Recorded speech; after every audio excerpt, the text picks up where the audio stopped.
We went full steam ahead with building, making, growing, cultivating, raising a homestead. And so I just encourage you to live your life for Christ in all that you do. Later on, for those of you that have been keeping up with us and give me, we can share with you what's going on with him, or what happened with him. Our focus of what we were doing day to day is just different. Yeah, it's shifted.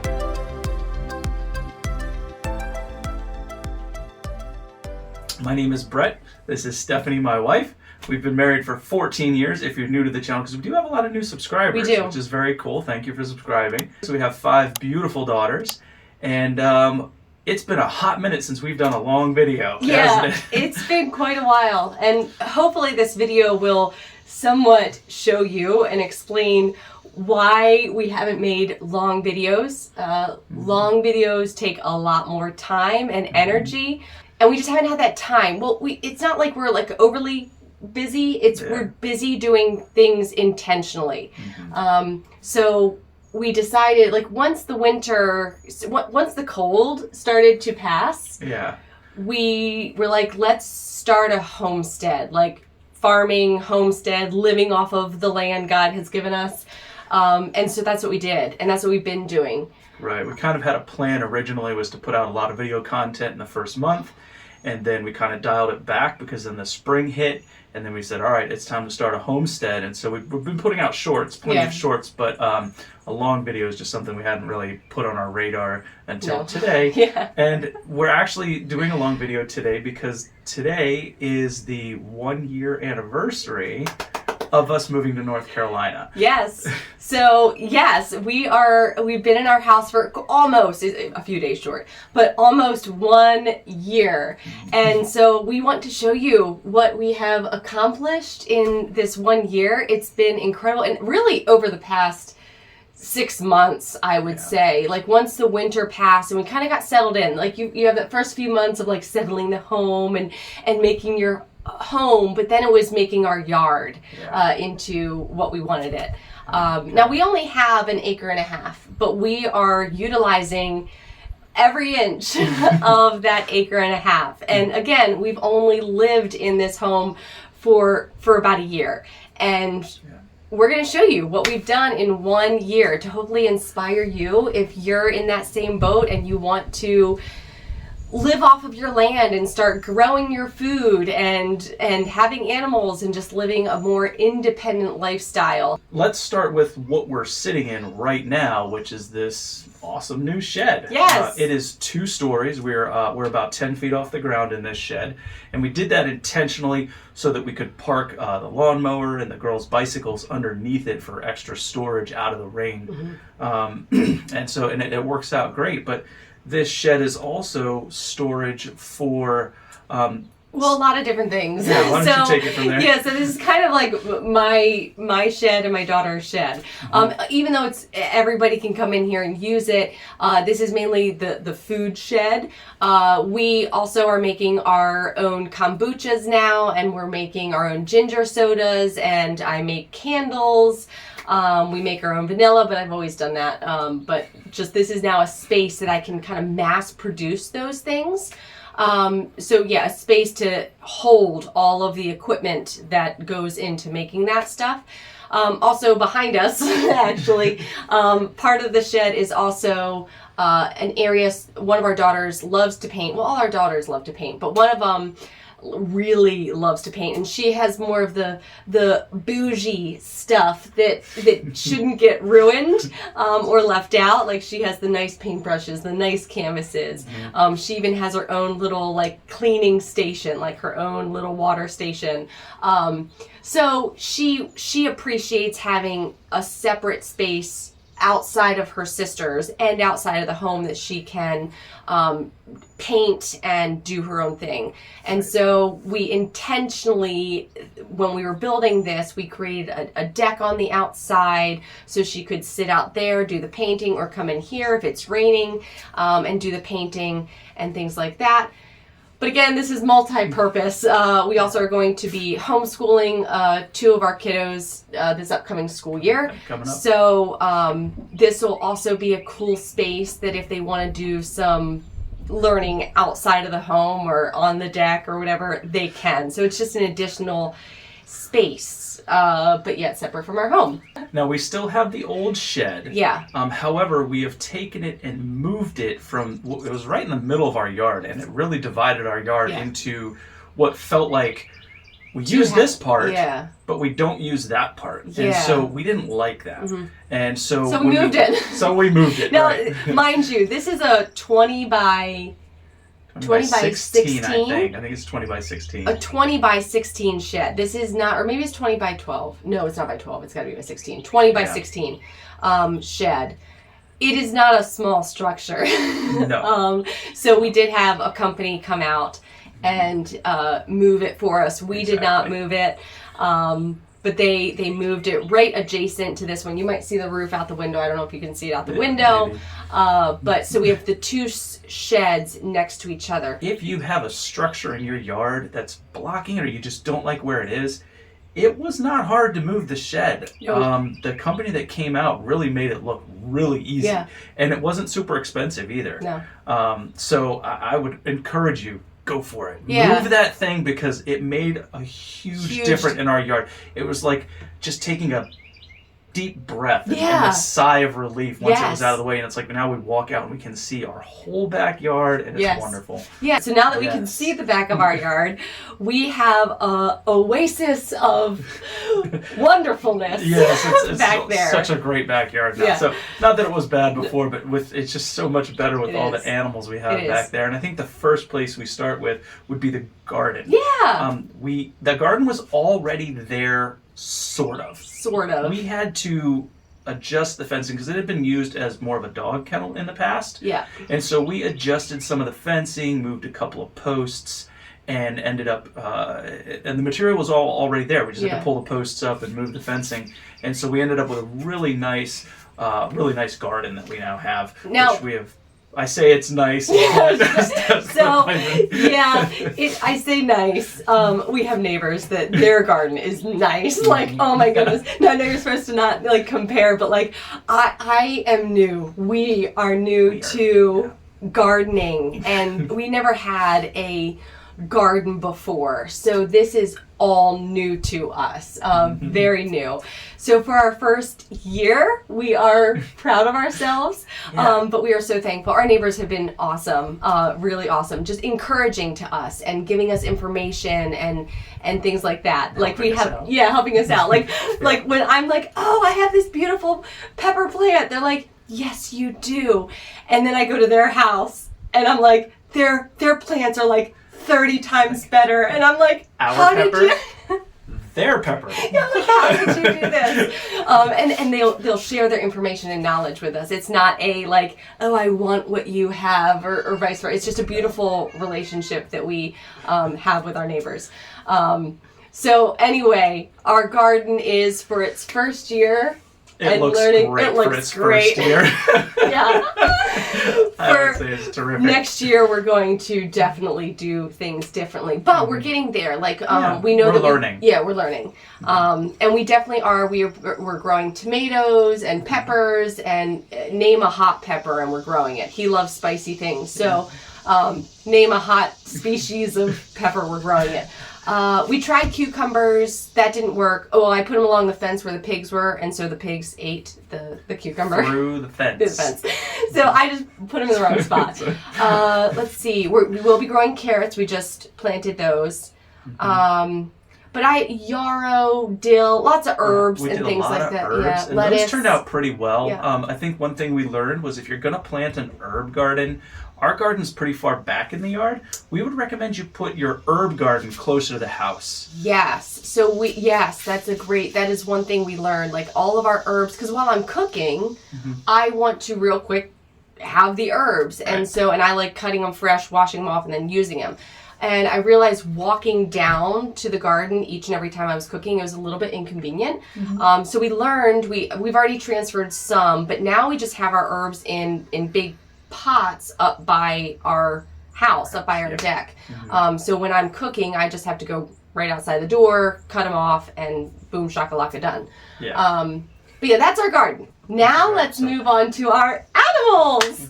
So we have over 70 animals, not species, just in Animals total. total, So like we have 14 ducks. We had 14 quail, but we just butchered 9 of them. We'll talk about that more. Yeah. When we get to the quails. Yeah, when we get to the quails.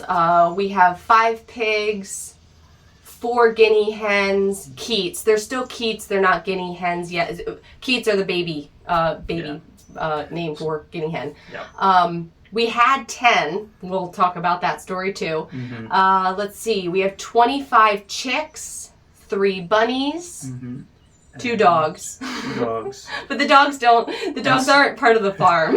They're part of our family. Well, so are the animals, but the dogs are inside. Yeah. They're not in the pasture area. And we have some feeder goldfish that weren't Those caught don't count. by the chickens, Yeah. and so they're Yeah. still in the I pond don't and think happily swimming we around. do not count those in the number. Oh, and chickens, and we have 15 chickens as well. Yes. So we have 25 chicks, 15 chickens. Yeah. I feel like I'm missing an animal in there. We have ducks. Guinea You know, hen, quail. if we miss one, we'll get to them. So anyway, that's our animals. But now let's talk about our pasture and coop areas. So for the first area that we'll talk about, it was actually the last area we built, but right next to the garden, we extended the fence. We didn't extend the garden fence, that's still there as a barricade, but we extended a fence past the garden out about, I'd say, 10 feet or so. And then we went straight up about 25 to 30 feet to create a baby area. Yes. Baby and bunny area. I mean, it's the cutest thing in the world. I Yeah. will say, Yeah. you've got all these baby chicks with these 3 grown rabbits. Yeah. And they cuddle all over each other. They are the cutest thing in the world. It's like an Easter scene on steroids. Like it's really cute. Yeah. But anyway, that coop area is going to be for any baby that comes in. So that area is connected to all the other pasture coop areas, but yet it's its own separate entity, so that whatever baby comes in, they can get acquainted with the other animals, hear the noise, the sounds, get to know each other, and then when they're old enough, we will open them into the pasture area. Yes, the bunnies will stay in that area, though. Yes. We're not going to let the rabbits out. Yes, that is the one. You're right. The bunnies, that's going to be their domain. But then, so one thing that is unique about our farm, or I don't know if it's unique or not, I have no idea. Yeah. But we have separate pens for all of our animals, but yet there's a huge community pasture area that they all go in. And the only ones that we really keep separate and don't ever let out are the babies. Everybody else just communes with each other.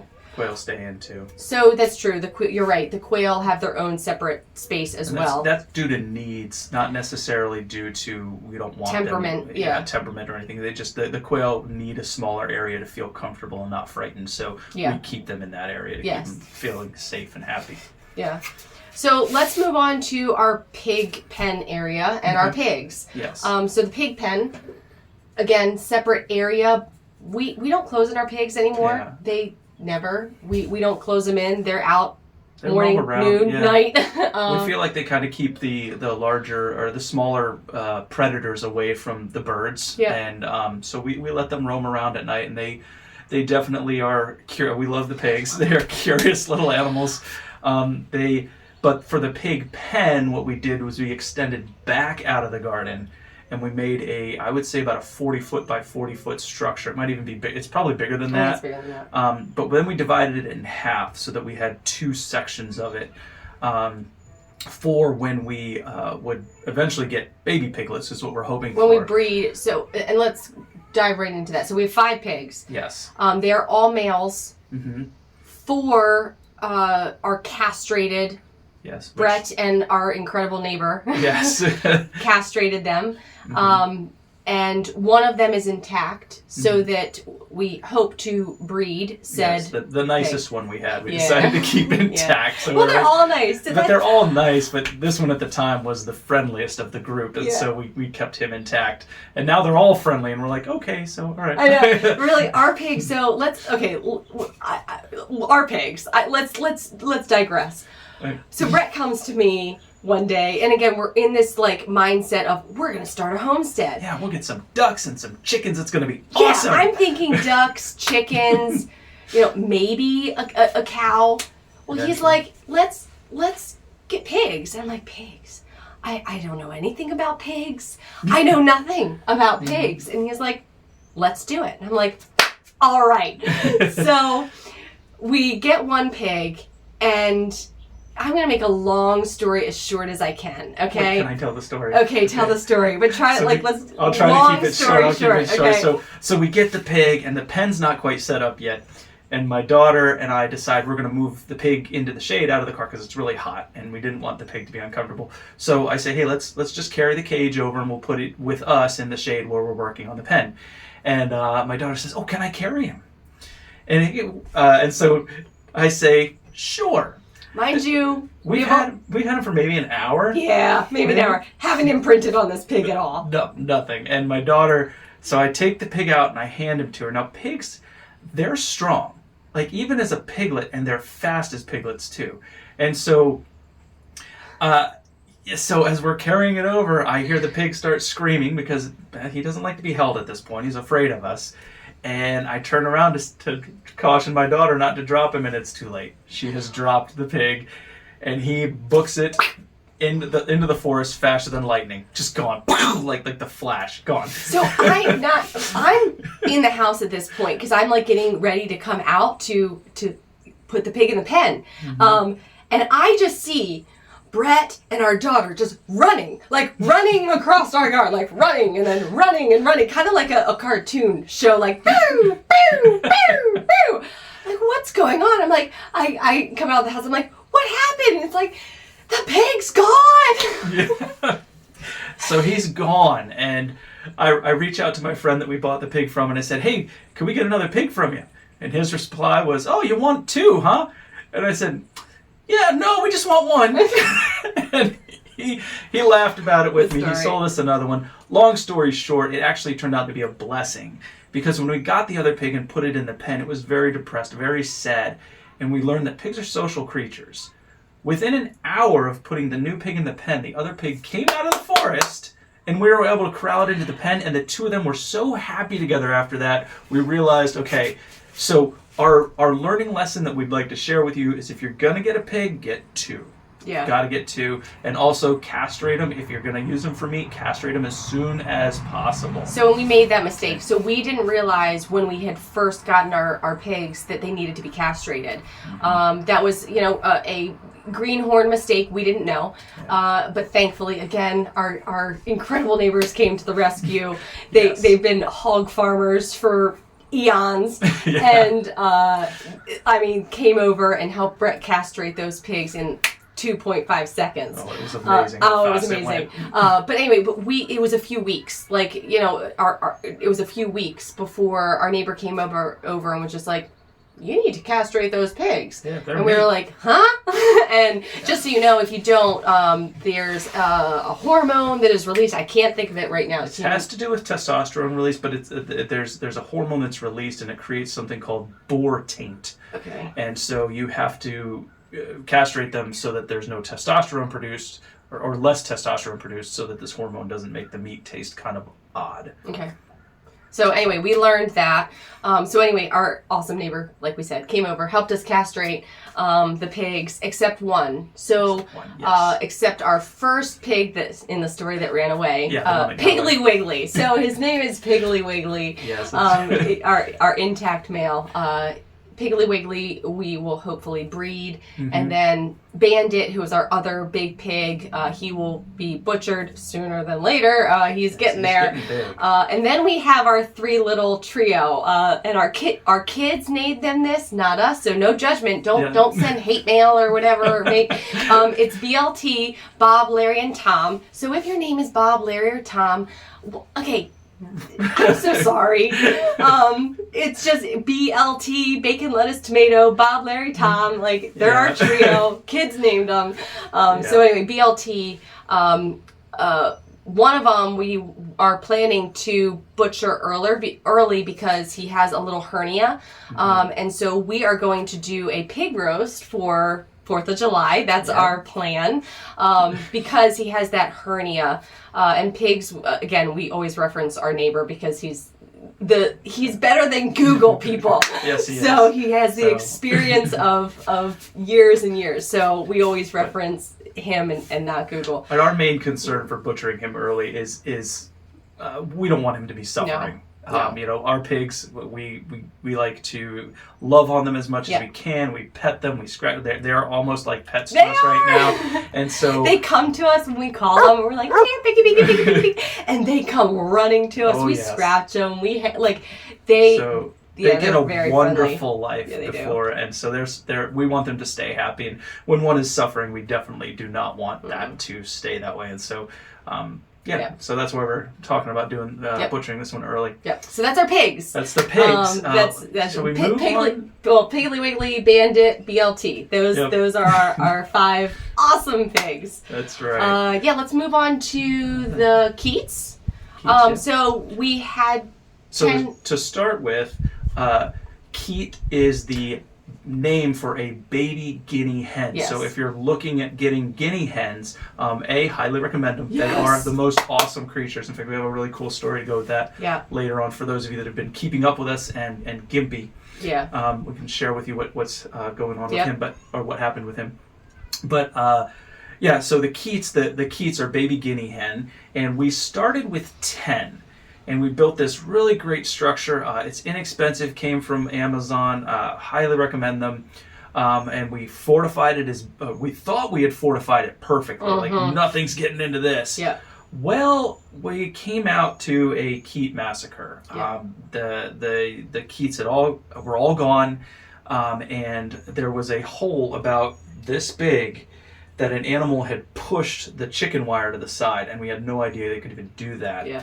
And so we refortified it, and Lord's blessing, actually 5 of the Keats ended up surviving that first massacre. Now, the animal got in one more time before we fortified it properly, and got one more of them.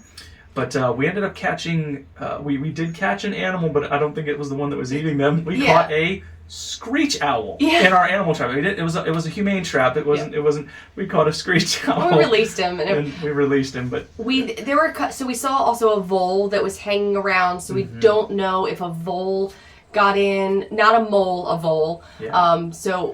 Or this owl, or if it was a combination of the vole and the owl, we don't really know. Yeah. But with that, we were just it was such a blessing of the Lord, because when we came out to the coop and saw all the Keats gone, instantly we all prayed. Like, all of us, we were all just instantly just praying. Yeah. And a few minutes later, Brett's like, I think I see the Keats. They're in the woods. There's a couple Keats in the woods. I mean, maybe like 10 feet away from the coop, tucked into the woods. Yep, just hiding in the bushes. Where are our Keats? They didn't run away. And we were told that they weren't personable animals, and they would run away and fly away, blah, blah, blah. And ours haven't. And so we were able to catch those 5 and bring them back in the coop. But again, we didn't understand. We didn't know that. Again, we think it was the vole. Yeah. We didn't know that a vole could fit through just a small little hole.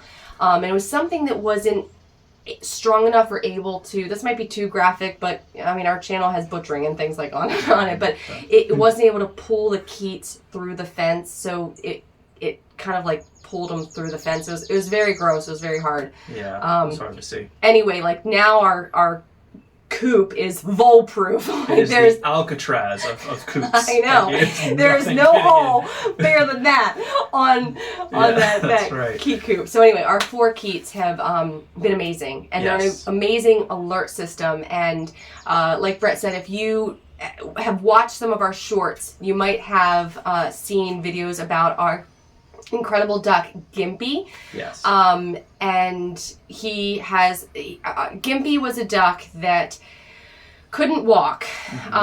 It couldn't walk. So we put so much time, energy, love into this duck. I mean, I was going out multiple times a day into the coop and hand feeding it, bringing it water, bringing him food, moving him, helping him, like doing physical therapy with the duck. Making sure he's happy. Like making we try sure. to do that for all our animals. Make sure he was happy. And he was. He was a happy little duck. He loved being petted. You pick him up. He was just wonderful. He was. And notice that we're saying he was. So Gimpy did die. But it ties in with the Keats. And I'll let Brett take this story over because...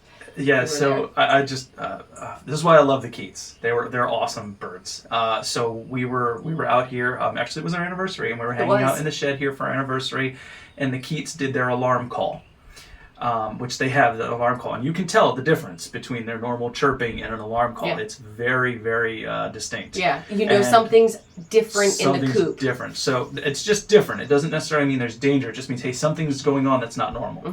And so when I heard them alarming out here, I said, I better go check and see what's going on. And I went out, and one of the Keats was not alarming. It was sitting on the ground next to Gimpy. And the other 3 Keats were up in the top alarming. And as soon as I got there, they stopped. And I went inside, and Gimpy was, he was obviously suffering. His body was twisting and contorting. It was very tense. He was making a strange quacking sound, not his normal happy one. And so I had to go inside, and I said, "Girls, Gimpy needs to be put out of his misery." That was hard to see because again, I really don't like seeing animals. Like we're really big on raising our animals humanely and loving on our animals, even though some are butchered and used for food. So when it comes time to do that, we make sure that it is fast and as painless as possible. So that was hard. Like Gimpy was really suffering at the moment. We don't know really. His body was just like twitching. It was very like convulsing, twitching, and also at the same time he was really limp. So it was just hard. So Brett then just took him. The girls and I went inside, and Brett... they got to say their goodbyes. Say goodbye and snuggled with him for just a minute, and then the girls went inside, and I... butchered him. It's not butchered. It's put him out of his misery. What do you call that? A mercy killing? I'm not sure what to call it, but I definitely... he went out quickly and painlessly. So sadly, we lost Gimpy. That was hard, like unexpected, and really, that was hard. But the whole story and the point of the story is that the Keats were loving on Gimpy when we weren't there, and when they saw something was wrong with him, they instantly alerted us. And so if you have a farm or a homestead, Keats are great. Put them in the middle of everything. They're great for your garden. They're great for your garden. They delicately eat. There's so many. Do your research, but yet at the same time. So we did our research with our Keats, but we also then took that information and took it with our own experience because we know we might raise our animals a little differently than most people. Again, we're very we're always in our coop. We're petting, we're holding, we're more like a petting zoo. I don't know, I feel like we're more like a petting zoo than a farm. A true farm, most farmers will just these are our meat chickens, they just go there. We're all like, hello meat chicken. Hello. BLT. We hold you, pet you, talk to you, sing to you, draw you pictures. So we're just we're that kind of farm. So let's move on to our ducks and chickens. And we kind of lump them together because they sort of live together. The chickens have a cage that they can go into and sleep at night, and the ducks sometimes go in there. Most of the time, the ducks are roaming around the grounds, the whole area all night long. But our ducks and chickens. So we have 14 ducks, 14 or 15 ducks. 14 ducks, we had 15 ducks. We had to butcher one male duck because there was too much competition. Yes. And then we also... getting pretty violent. Yeah, it was. Then we have 14 chickens. I said 14 or 15. It's either 14 or 15. So we had... I know we just butchered a rooster. So it was 14 then? I think we were down to 13. 13 chickens. because we just butchered the rooster. And we had to butcher a rooster because, again, that violence. Too many males. Yeah, too many males. And if you have too many males, they will hurt the females Yes. and each other. And Yes. so this rooster was getting to that point, so we had to butcher him. Yeah, and one rooster was actually hurting the ducks and the chickens. And Yeah. there's no, we understand there's going to be a pecking order. We understand that, mating, there's feathers pulled and things like that. But there's a difference between aggression and there's just a difference. And you'll know it if you have animals. And we don't want aggressive animals. We have kids that are always in our coop. Yes. And so we want nice animals. Yeah. Anyway, so those are our ducks and our chickens. They are free ranging all the time. We don't lock them in at night because we have an electric fence around our entire pasture area. So it's all has an electric fence. Yes, a vole could get in, but a vole's not going to get the big chickens or the big ducks. Or the pigs, And the vole would have to get past the pigs and the ducks and the chickens to get to the babies where we have them. Correct. So they're so that's why the babies are safe as it is. Yeah. So those are our ducks and our chickens. Now let's move on to. Let's talk about the layout that we have for the ducks and the chickens. Oh yeah. So I found online just some real simple videos on how to make 5-gallon buckets into nesting boxes. And so we built a nesting box out of just some wood, scrap wood I had around, and 5-gallon buckets. And it's worked out great. The chickens have already investigated. Now, they're not laying yet, but they're already investigating. They're like, oh, this is where I can come to lay eggs. Yeah, I know he watched videos on this, but he did such a great job with this, and it was so creative because we have pigs. Yes. And they're free ranging within all of the coop areas. We needed a system because pigs like to itch. If there's any structure, they're gonna itch on it. Be aware. Yeah. If you put it in there, they're gonna scratch themselves on it, possibly break it. Yes. So we needed both for the nesting boxes and the roost, nothing touching the ground. So we couldn't do A-frames or anything like that, or even a system. Nothing could touch the ground. Yeah. So he built this floating nesting box. It was so creative. I think it's awesome. And now for our roosting, that was kind of easy to do. Just nail some boards across the structure. That was easy. But yeah, that's our coop. We also built the coop ourselves as well. Very simple, just using roofing tin, lumber. It was. Yeah, some 4x4s, a few 2x4s. It wasn't too difficult to build. And you guys, I mean, if you want to try and do that yourself, it's really not hard at all. Yeah, so we didn't have any. Go for it. Yeah, we didn't have any plans or anything. We just knew we visualized what we wanted and built it. That's kind of what we do for most structures. We don't really follow directions. We just kind of build it, see what we need and build it. But let's move on to our quail. Now, question, did we say how many chicks and bunnies we had? I don't know. I'll just add that in there. 25 chicks and 3 bunnies. Yes. I don't know if we ever said that, but it just came to my mind. I don't know. We're going over numbers. Yeah. But quail. So for the quail. We started with 14 quail. Yes, we had 14. 9 of them were males. And the reason we had to butcher, you can only have maybe one male. That's a 1-to-5 ratio. So 1 male quail for every 5 females you have. So what was happening is we were running into we actually had one of our quail that was just getting all bloody, and a lot of the quail had just bald spots on their head. And again, that wasn't good for the females or the males. Right. And so we had to butcher some of our quail. So that butchering experience went really well. Brett butchered the first 2 with one of our daughters. She wanted to be an active part of it. And then she asked if she could independently do it on her own, independently do it for the rest of them. Which was amazing. Phenomenal. Yeah. Now, all of our girls kind of took a different role in the butchering, and we allowed that. This was our first butchering, multiple butchering. Multiple butchering. We had done a thing in a duck in the past. Yeah, we had done a duck, but the girls weren't a part of that at all. This was more this was taking a couple hours and getting us set up and all of that. And yeah, so they all reacted differently, which was just so, again, beautiful to watch, to see their personalities come out. We had some that, I mean, wanted to hands-on, wanted to do it. Learn how to do this. This is something we need to know how to do. Yeah. Let's do it. There was one who wanted to learn how to do it, but she's such a sensitive soul that she was kind of crying a little bit. You could see the tears, and she was okay with it, but at the same time, it was a sad moment, and it was, because these are, like I said, we love these animals. We love on them as much as we can, so that we understand and we feel it when we butcher them. This is not how God designed things. It's how things have to be for now, and so we learned that, and so it was beautiful seeing her. We had one who said, "I don't even want to watch. I'm going to go and do my own thing. I don't want anything to do. I'm just going to go swing on the swing. I don't want anything to do with it." But then we had another one who was like, "I want to watch this part, but not this part." Actually, she didn't want to watch the head being cut off, but she wanted to watch everything else, and she did, and she sat and watched and asked questions, great questions.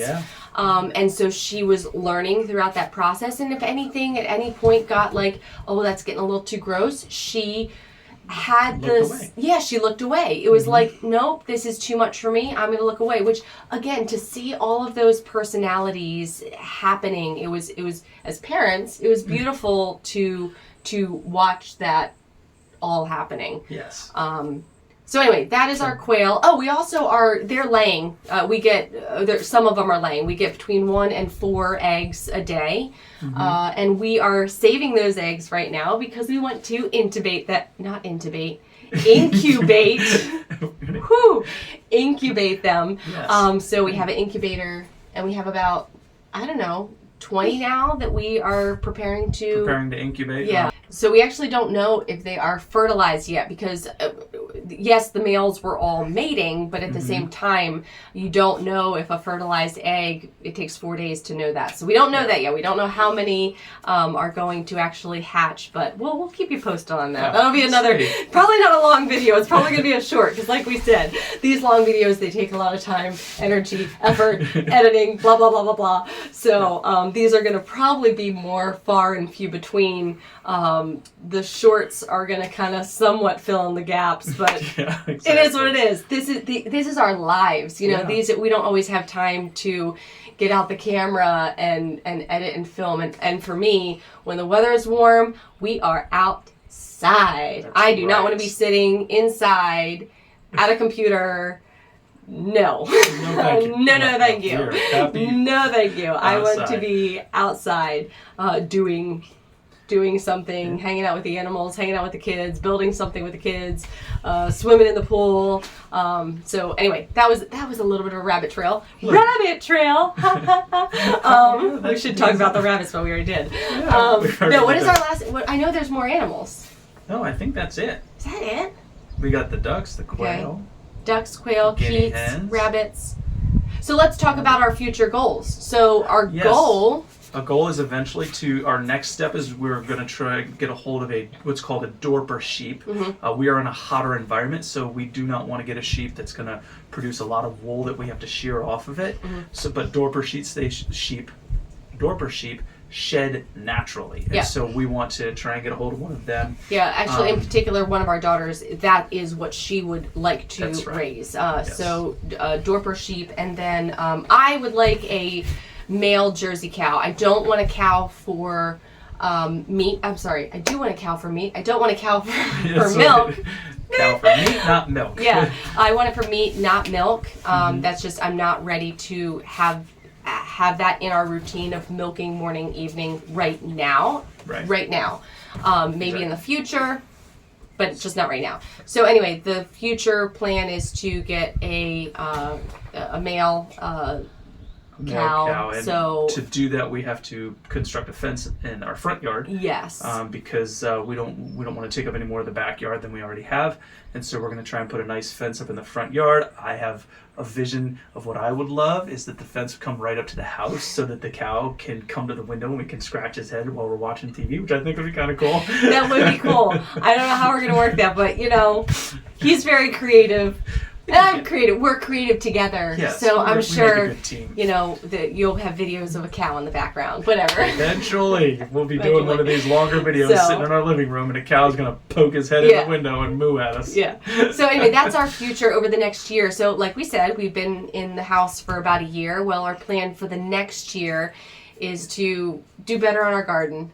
Definitely do better on our garden. Definitely do better on our garden. Animals were doing great, but garden. And make more pastures. So a pasture in our front yard that will house the sheep and a cow. That will also allow for rotational grazing for the pigs, or if we wanted to move the chickens into, again, just rotational grazing areas. Yeah. We also plan to do, we have planted a lot of fruit trees. We have apple, peach, plum, pomegranate, kiwi, mandarin orange. And then we have several bushes as well. We have blueberry bushes. Oh, and blueberry bushes, raspberry bushes. Mm-hmm. So another plan is on the side of our yard is to, and I realize you all don't have a visual of this, but we have a long stretch. Not really long. Again, we only have 1.5 acres, but we have a stretch of land kind of by our driveway, and we want to make that all blueberries, raspberries, berries, all of the berries. All the berries will be on the side there. Yeah. So our plan is to just continue to utilize the land that God has blessed us with. We are so thankful to Him for the provision that He's given us over the past year. We love we can have whatever animal, we can build whatever structure, it's just this freedom to no homeowners association, no stupid laws that you can't do this and that. I mean, there are laws, and we are law abiding. Yes, there are law abiding. But it's not there's no laws where we're kind of like, why would you make that a thing? Yeah. So anyway, we are just loving it. So that is our update. We are so thankful to those who have been coming along this journey. If you've been coming from the very beginning, a first subscriber, you can probably see the progression of how we kind of had that in the house, doing long videos and things like that. But now it's a lot of homestead videos. But who knows? The wintertime we might switch back to that genre again. Maybe. Or we might talk to you about how to deal with a homestead in the wintertime. Yeah, that's going to be a new one for us too. Yeah, that's true. But we have mild winters here, so winters aren't too crazy here. Too crazy. So that's it. That's our update. We hope you all have a great rest of your day. We hope you have a great 4th of July. And enjoying the incredible country that we live in. We say that the focus is homesteading, but really our focus in life should be the Lord. Yes. And that's what our focus is. Yeah. This homesteading that we've done has opened up so many opportunities to speak to people about the Lord. It's been such a blessing in that area. We've learned so many things just about His planet and the wonderful design that He has. And so I just encourage you to live your life for Christ in all that you do. Seek those opportunities and those moments where you can just share Him with other people. Yeah, whether you are a homesteader like us, or now he also has a full-time job as well, not just homesteading. Yeah. But whether you are homesteading, or whether you are a trash man, doctor, nurse, lawyer, a librarian, whatever you're doing, we are called to do it all for the glory of God. And that's ultimately, with all of those things, do it all for the glory of God. If you are homesteading, or if you're about to do homesteading, it is hard work. Yeah. It's very hard work. There is always something needing to be done. Always. On top of the normal dishes, laundry, vacuuming. So there's always something to be done. But if your focus can be, I'm doing this for the glory of God, and God has richly blessed us with this opportunity to do this, your focus is again on Christ. And so then when God puts people in your path, you can shed the light of Jesus with them and share them. And yes, Bert's right. We've had that opportunity, which has been awesome. So yeah, we will talk to you later, guys. We hope you have a great rest of your week, right. and we'll see you later. May the Lord bless you. Yeah, bye. Bye.